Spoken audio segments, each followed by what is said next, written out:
Beyond traditional economic indicators, what lesser discussed metrics do you believe are crucial for truly gauging India's progress towards the Innovate, Integrate, Inspire vision of India 2030?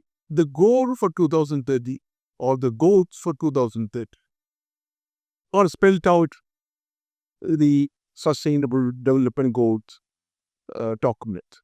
There are areas which are such as health, education, and so on, are clear enough, and we have enough data even now in order to be able to analyze it. As I mentioned in my talk, growth by itself is not adequate.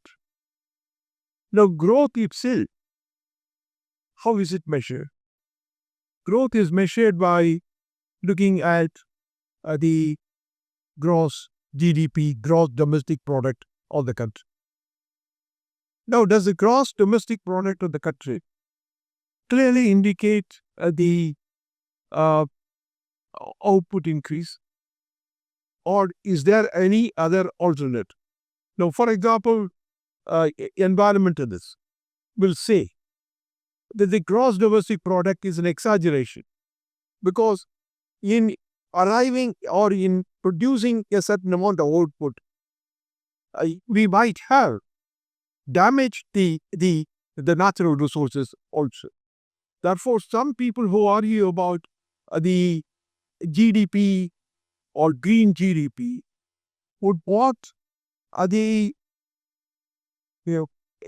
total output as derived by the modern the economist methods to be reduced by the extent of damage that has been caused to the economy. Now, what I would say is that all these measures are important in their own way. You can't ignore that. I mean, we first of all need to know how much the country can produce or is produce. Then we can look at the damage that is being done to the natural resources and put that in. Therefore, the calculation of the damage to the country because of because of certain factors is also not easy to estimate. Therefore, there are people who are now engaged in that kind of exercise, and one really has to do a lot in order to figure that out. We have moved from sustained growth to sustainable growth. Sustainable growth means what the country can grow not only today but tomorrow and day after.